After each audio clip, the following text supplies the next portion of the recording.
नमस्कार दोस्तों, कैसे हैं आप सब लोग। आई होप सो आप सब लोग स्वस्थ होंगे और मस्त होंगे।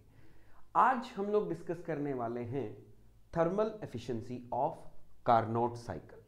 सब लोग जानते हैं Carnot cycle is the very important cycle. क्या काम आती है, क्यों ये साइकिल वेरी इंपॉर्टेंट है, कौन कौन सी प्रोसेसेस इसके अंदर होती हैं, क्या इसके प्रेशर और वॉल्यूम डायग्राम होते हैं और इसकी जो थर्मल एफिशिएंसी है उसको हम कैसे डिराइव कर सकते हैं, और जो इसकी थर्मल एफिशिएंसी है किन किन फैक्टर्स पर डिपेंड करते हैं। और एट लास्ट सबसे बड़ी बात हम लोग जानते हैं कि सर कार्नोट साइकिल के अंदर बहुत सारी खूबियां हैं, but it is not the practical cycle. ये एक प्रैक्टिकल साइकिल नहीं है। तो ये सारी चीजें आज इस वीडियो में हम लोग जानेंगे। एक वीडियो में आपको सारी इंफॉर्मेशन दे दूंगा, चाहे वो बच्चा दैट मीन्स एक नॉलेज के लिए बैठा हो, चाहे वो बच्चा कंपटीशन की एग्जाम की तैयारी कर रहा हो, या एक वो बच्चा जो सेमेस्टर एग्जाम की तैयारी कर रहा है, सबके लिए ये वीडियो इंपॉर्टेंट होने वाला है। तो वीडियो में एंड तक बने रहिएगा। और पहले अगर लाइव वीडियो अच्छा लगे तो वीडियो को लाइक और शेयर अपने दोस्तों के साथ जरूर कीजिएगा। तो हम लोग स्टार्ट करते हैं कार्नोट साइकिल। एक फ्रेंच साइंटिस्ट थे जिनका नाम था सादी कार्नोट। तो उन्होंने ये दैट मीन्स एक साइकिल बनाई जिसका नाम उन्होंने रखा that means there is a Carnot cycle. बात ये आती है कि सर जो कार्नोट साइकिल है उसमें कौन कौन सी प्रोसेसेस होती थी। मैंने अभी आप लोगों को बोला कॉम्पिटिटिव एग्जाम वाले, सेमेस्टर एग्जाम वाले याद रखेंगे। तो हम लोग बात करते हैं इसके अंदर, बोला सर 4 प्रोसेसेस होती हैं। 2 प्रोसेस रिवर्सिबल एडियाबैटिक होती हैं और 2 प्रोसेस आइसोथर्मल होती हैं। तो जैसे मैंने आप लोगों के सामने प्रोसेस लिखी हैं, 1 to 2 it is the constant temperature heat addition, 2 to 3 is reversible adiabatic expansion, and 3 to 4 is the constant temperature heat rejection, and 4 to 1 reversible adiabatic compression या रिवर्सिबल एडियाबैटिक कंप्रेशन हो गया।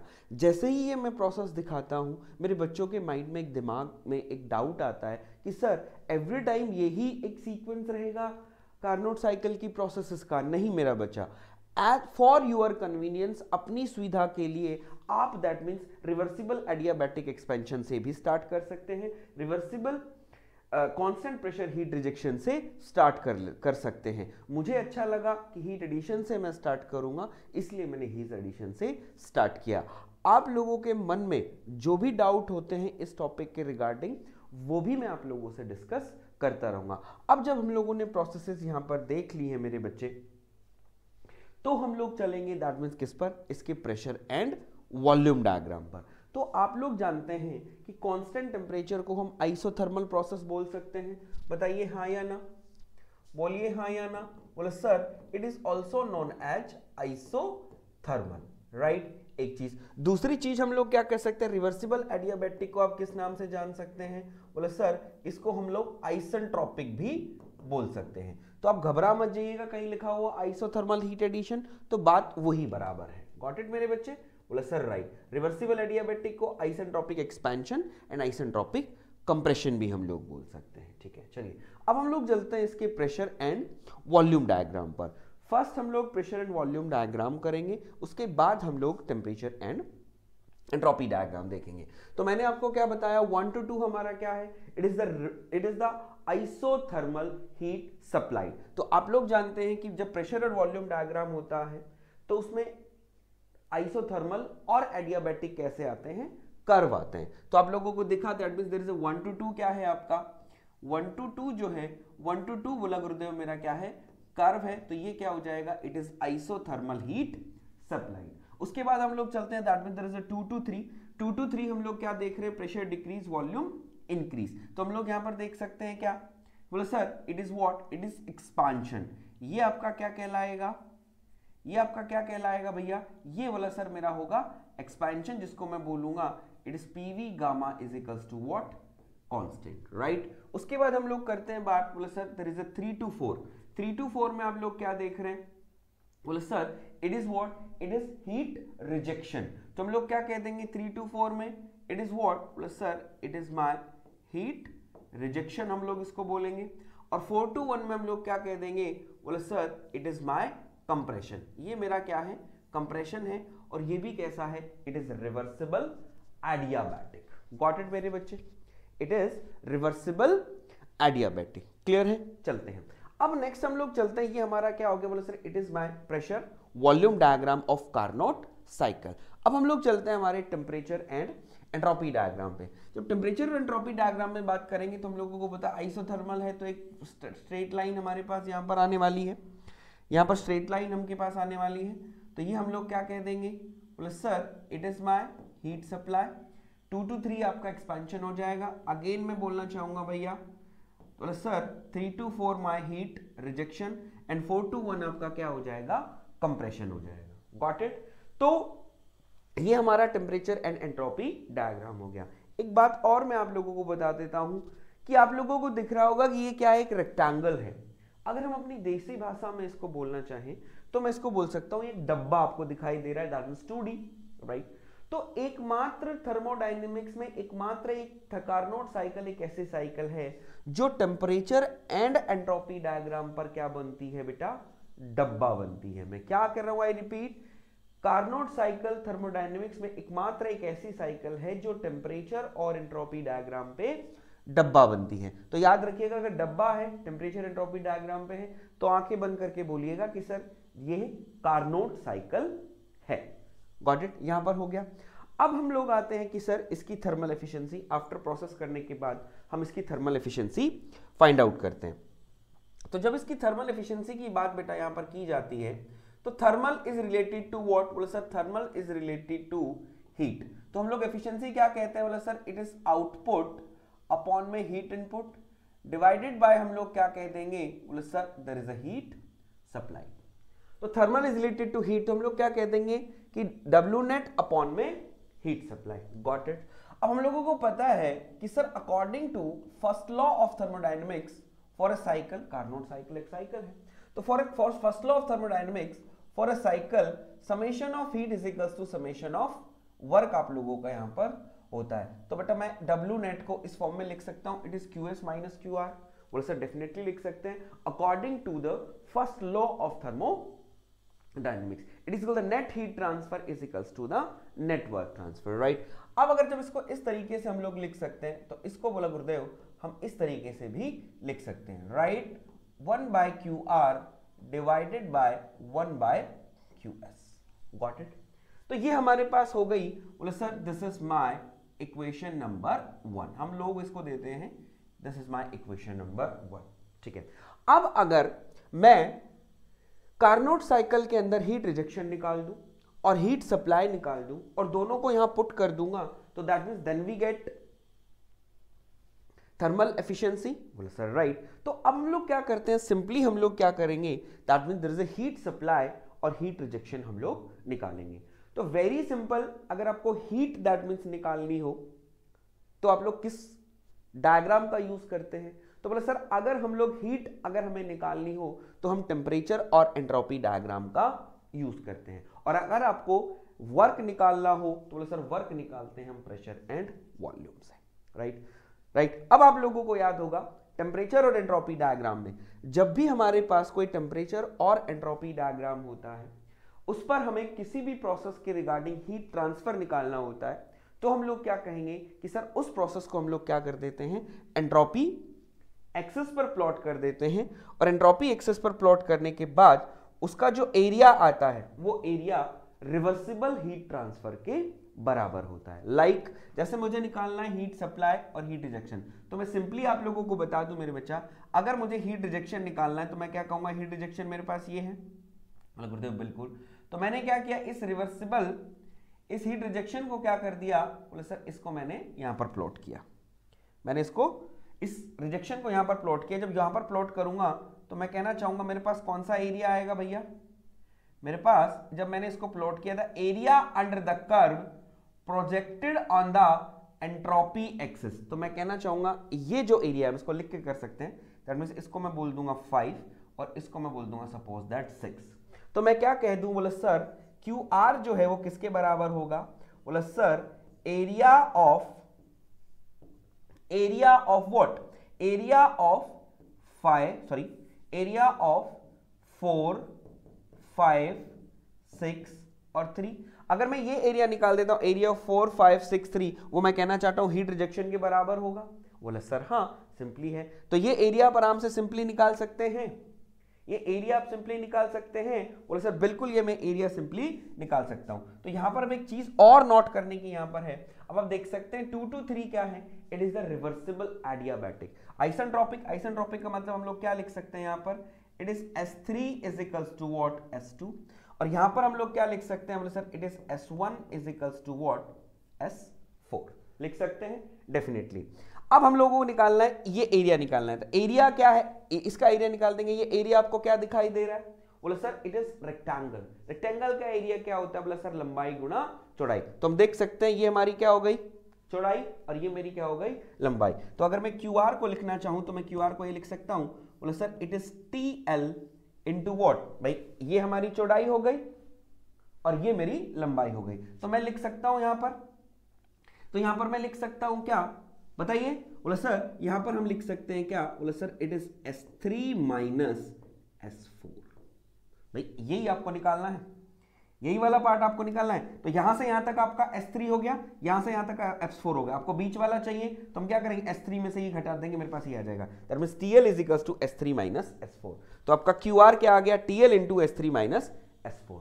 Got it, sir right. ऐसे ही अगर मैं heat supply निकालूं तो, ऐसे ही मैं हीट सप्लाई निकालूं तो, बोले सर हीट सप्लाई निकालेंगे तो 1 to 2 से हीट सप्लाई है, उसको क्या करो, नीचे प्लॉट करो। देन एरिया कौन सा आएगा, देन एरिया कौन सा आ जाएगा गुरुदेव, बोला सर तब मेरा ये वाला एरिया आ जाएगा, पूरा का पूरा ये वाला एरिया आ जाएगा। तो अगेन मैं आप लोगों को बोलूं तो क्या होगा, ये आपकी हाइट हो गई, लंबाई हो गई, सॉरी ये चौड़ाई हो गई, और ये आपकी क्या हो गई, लंबाई हो गई। तो चौड़ाई आपकी कितनी आएगी, TH, क्या आ जाएगी, TH, यही लिख देता हूं मैं। तो हीट सप्लाइड अगर मैं निकालता हूं तो मेरे पास ये क्या आ जाएगा, बोले sir it is what, TH height into what, again हम लोग क्या लिख सकते हैं, that is the S2 minus S1। S2 minus S1 लिख दो, चाहे मेरा बचा आप S3 माइनस S4 लिख दो, कोई प्रॉब्लम नहीं है, सेम थिंग आपकी यहां पर आ जाएगी। लेकिन मैं लिखूंगा यहां पर S2 माइनस S1। क्लियर है, क्योंकि जब बच्चे क्या करते हैं, कई बार इनको कंपेयर करके देखते हैं कि सर ने कुछ अलग करवाया नहीं करवाया, तो हम बाद में हम लोगों को पता है 2 3 के बराबर है, 1 4 के बराबर है, बाद में उसको कैंसिल आउट कर देंगे। तो हम लोगों ने हीट सप्लाई भी निकाल लिया, हम लोगों ने हीट रिजेक्शन भी निकाल दिया। मैंने यहां पर बोर्ड के सामने इसीलिए लिख दिया, अगर आपके सेमेस्टर एग्जाम में ये क्वेश्चन आता है तो आपको अलग से लिखना पड़ेगा, राइट। जैसे कहां पर आपको लिखना पड़ेगा, आपको यहां पर लिखना पड़ेगा। तो हम लोग लिखेंगे कि बोले सर QR जो है वो मेरे पास आ जाएगा TL is equals to what, S3 minus S4। और यहां पर हम लोग लिखेंगे heat supply is equals to what, T higher into what, S2 minus S1। इस तरीके से आप लिख के आएंगे। अब आप यहां पर वैल्यू इसके अंदर पुट करेंगे, जब आप वैल्यू यहां पर पुट करेंगे तो आप लोगों को सिंपली दैट मींस जो दिखाई देगा वो मुझे क्या दिखाई देगा कि बोले सर यहां पर हम लोग लिख रहे हैं कार्नोट, यहां पर हमने लिखा कार्नोट, तो ये मेरे पास क्या है 1 minus, that means there is a TL what, S3 minus S4, right. और यहां पर हम लोग लिखेंगे that means there is a T higher divided by S2 minus S1। Clear है। अब हम लोगों को पीछे हम लोगों को साफ साफ बेटा दिखाई दे रहा है यहां पर आप लोगों का S3 is equals to S2। तो मैं क्या कर सकता हूं, S2 की जगह S3 पुट कर दूं, S2 की जगह S3 पुट कर दूं, बोले सर हाँ S2 की जगह S3 पुट कर दो, यहां पर आप 3 पुट कर सकते हैं। और 4 इज इक्वल्स टू 1 पुट कर दूं, आप देख सकते हैं, वेट हम लोग क्या लिख रहे हैं, यहां पर हम लोगों को ये भी दिखाई दिया कि सर 4 इज इक्वल्स टू 1, तो आप 4 की जगह 1 की जगह आप क्या पुट कर सकते हैं, 4 पुट कर सकते हैं। एक और आप बना लीजिएगा, दैट मींस तो हम लोग क्या करेंगे, इसको कैंसिल आउट कर देंगे। जब इसको कैंसिल आउट आपके सामने जब हो जाएगा तो ये मेरे पास आ जाएगा क्या, it is 1 minus TL by TH, it is 1 minus TL by TH। तो अगर मैं बोलता हूं बेटा जो कार्नोट साइकिल है आपकी, जो कार्नोट साइकिल है उसका जो डेरिवेशन है, जो उसकी थर्मल एफिशिएंसी है, वो आपकी क्या निकल के सामने आई, बोला sir it is 1 minus the ratio of lower temperature to the higher temperature. It is the ratio of lower temperature to the higher temperature. तो ये मेरे पास क्या आ गई, बोला sir it is my thermal efficiency of Carnot cycle, 1 minus lower ratio of lower temperature to the higher temperature. तो ये क्या है? It is the Carnot cycle derivation. Got it? अब हम लोगों का इतना टास्क नहीं है, ये सभी लोगों को पता होता है कि सर हाँ दैट मीन्स ये क्या है आपकी, इट इज द एफिशिएंसी। अब हम बात करते हैं इसके कुछ इंपॉर्टेंट फैक्ट्स जो मुझे दैट मीन्स पता होने चाहिए। सबसे पहले हम लोग यहां पर, मैं सिंपल दैट मीन्स ज्यादा समय आप लोगों का नहीं लूंगा, तो मैं यहां पर सिंपल आप लोगों को लिख देता हूं जो आप लोगों को एज पर नॉलेज हम लोग कह देंगे, एज पर नॉलेज हम लोग कह देंगे, या हम लोग क्या कह सकते हैं एज पर कंपटीशन हम लोग क्या कहेंगे, कह देंगे। ठीक है, सबसे पहले तो हम लोग क्या लिखेंगे कि sir efficiency of Carnot cycle, efficiency of Carnot cycle is the function of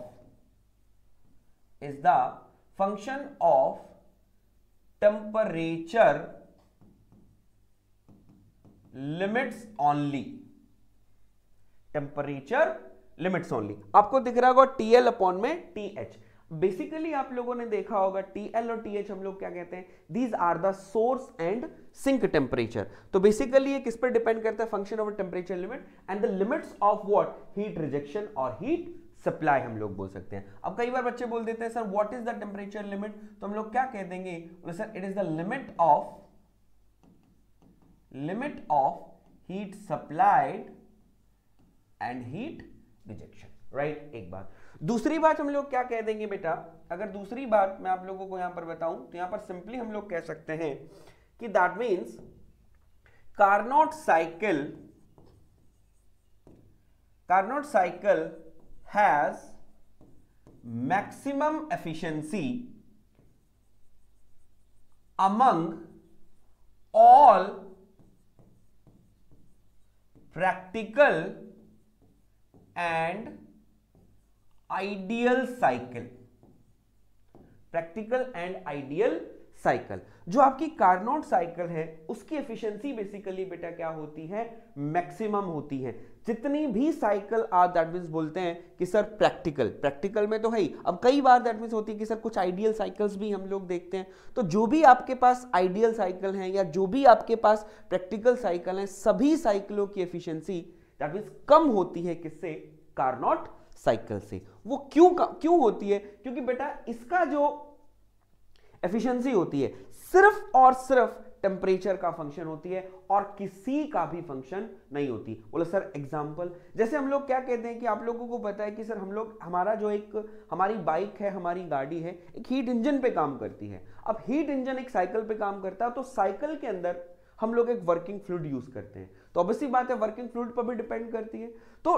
तो और जो प्रैक्टिकल साइकिल्स हैं और जो साइकिल्स हैं वो और डिफरेंट पैरामीटर्स पर डिपेंड करती हैं। बट मेरे बच्चे जो कार्नोट साइकिल है it is only on the function of temperature limit, that's why इसकी एफिशिएंसी बेसिकली बेटा क्या हो जाती है, मैक्सिमम हो जाती है। Got it? एक बात। दूसरी बात हम लोग थर्ड पॉइंट यहां पर ये लिखेंगे कि सर दैट मींस इसकी एफिशिएंसी मैक्सिमम होने के बावजूद is not a practical cycle. It is not a practical cycle. ठीक है कि इसकी एफिशिएंसी दैट मींस बोला सर बहुत ज्यादा मैक्सिमम, बट जो हमारे इक्विपमेंट्स हैं जो भी दैट मींस हमारे हैं, तो इसको हम लोग उन इक्विपमेंट में यूज नहीं करते। तो that's why it is a impractical. ये क्या है, इम्प्रैक्टिकल साइकिल है, एक इमेजिनरी साइकिल है, एक हाइपोथेटिकल साइकिल है। This is not the practical cycle, this cycle is not in any equipment, किसी में भी ये यूज नहीं की जा सकती। क्लियर है? तो प्रैक्टिकल साइकिल है। अब हम बात करते हैं व्हाई इट इज इम्प्रैक्टिकल। बात हो जाता है व्हाई इट इज इम्प्रैक्टिकल। तो आप लोगों ने देखा कि सर जो आपकी ये साइकिल है वो दैट मींस एडियाबैटिक और आइसोथर्मल का कॉम्बिनेशन है। एडियाबैटिक एंड आइसोथर्मल का कॉम्बिनेशन है। आपको आपके सर ने बताया होगा या मैं बता देता हूं, एडियाबैटिक प्रोसेस बेसिकली बेटा क्या होती है, एडियाबैटिक प्रोसेस जो होती है मेनली फास्ट प्रोसेस होती है। दिस इज फास्ट प्रोसेस और ये बेसिकली बेटा आपकी कैसी होती है, स्लो प्रोसेस होती है। तो बेसिकली ये क्या है, एडियाबैटिक और आइसोथर्मल। तो आप देख सकते हैं कि दैट बेसिकली बेटा, चलो हम लोग ये तो मान लेते हैं कि that mean there is a fast वगैरह जो भी चीज है, लेकिन स्लो जो है ये जो है हम लोग देखते हैं that mean there is a isothermal. और आइसोथर्मल भी कैसा, बोला sir reversible isothermal. That means हम क्या कह देंगे, it is the reversible isothermal. तो reversible isothermal is the very slow process. तो जो आइसोथर्मल रिवर्सिबल प्रोसेस जो है, it is very slow process, तो which is not use in our daily life. अगर इतना डेली लाइफ में अपन इसको यूज करने लगे ना, तो दैट मींस वो किसी काम का नहीं है। तो दैट्स व्हाई ये अचीव करना बहुत ही दिक्कत है, और अगर अचीव कर भी लेंगे तो बहुत स्लो है, तो फ्लो हमें अपनी प्रैक्टिकल लाइफ में नहीं चलता, सो दैट ये जो कॉम्बिनेशन है वो नहीं बैठ पाता, इसलिए ये साइकिल कैसी है, इम्प्रैक्टिकल साइकिल है। Got it. अब ये 3 पॉइंट होने के बाद आपके मन में ये आता है कि सर जब ये प्रैक्टिकल इम्प्रैक्टिकल साइकिल है, किसी काम की ही भी ये साइकिल नहीं है, तो हम पढ़ते क्यों हैं इसको, हम पढ़ते क्यों हैं? तो हम लोग क्या कह देंगे, दिस इज यूज्ड फॉर, अब दिस इज यूज्ड फॉर